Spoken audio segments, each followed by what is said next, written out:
আনুগত্য কখনো কেনা যায় না, আনুগত্যকে অর্জন করতে হয়। আনুগত্য অর্জন কিভাবে করবেন? আপনার মূল্যবোধের প্রতি অঙ্গীকারবদ্ধ হতে হয়। সে যে কোনো সম্পর্কে যখন আপনি অঙ্গীকার রাখবেন, মানে আমি তোমার পাশে আছি, তোমার আপদে বিপদে আছি, টাকা পয়সা নয়, মানবিক দিক থেকে। শুধু টাকা পয়সায় পাশে থাকলেই হয় না, মানবিক দিক থেকে যখন আপনি কারুর প্রতি অনুগত থাকবেন, আপনি মূল্যবোধকে অঙ্গীকার করবেন, তখনই একটা সম্পর্ক খুব সুদৃঢ় হয়। এবার আনুগত্য যদি না থাকে, অঙ্গীকার যদি না থাকে, তাহলে কি হয় জানেন? একটা সম্পর্ক ভেঙে যায়, বাড়িতে অশান্তি হয়। তার এফেক্ট কোথায় পড়ে জানেন? কর্মক্ষেত্রে।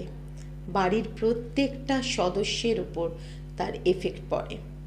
সন্তান বাবা মাকে হারায়, পরিবারে বিশাল একটা অশান্তি নেমে আসে। আর এই আনুগত্য যে অঙ্গীকার, তার অভাবে একটা মানুষ বিশৃঙ্খল জীবনযাপন করে। সে বাধ্য হয় বাজে পথকে বেছে নিতে।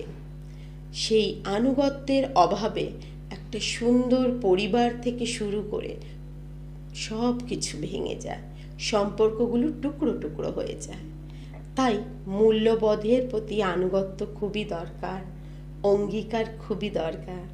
কারণ এই যে কম্পিটিশনের দুনিয়াতে যদি মনের মিল না থাকে, মনের থেকে যদি আমি কারোর উপর অঙ্গীকারবদ্ধ না থাকি, তাহলে সম্পর্ক কোনো দিনই টিকিয়ে রাখতে পারবো না।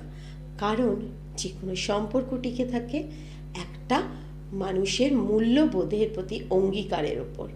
অঙ্গীকার মানে আমি তোমার পাশে আছি, আপদে বিপদে মানবিক দিক থেকে আমি তোমার পাশে আছি, তোমার আমার মনের কথা এক।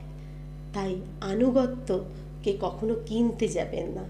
আনুগত্য কিন্তু ভালোবাসা থেকে হয়, মিউচুয়াল আন্ডারস্ট্যান্ডিংয়ে হয়। তাই আজকের বিষয়টা কেমন লাগলো আমাকে অতি অবশ্যই আপনারা জানাবেন।